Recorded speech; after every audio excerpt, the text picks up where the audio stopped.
বাংলাদেশের জেলা শহরে পালিত হয়েছে। মাত্র 30% টাকায় জমির মালিক হয়ে নতুন বাংলাদেশের গড়ে তোলার স্বপ্ন দেখা বাংলা বসতি।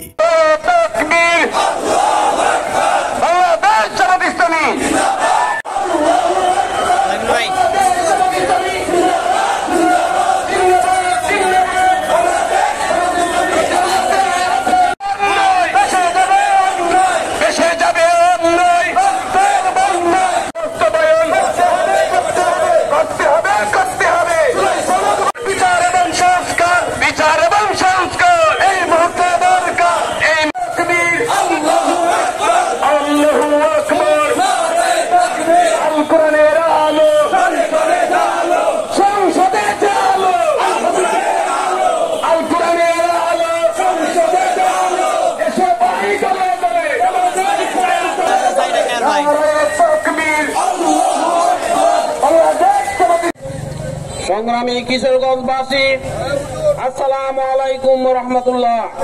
সমাবেশ অনুষ্ঠিত হবে, বিক্ষোভ সমাবেশ অনুষ্ঠিত হবে। আজকে আপনারা যেভাবে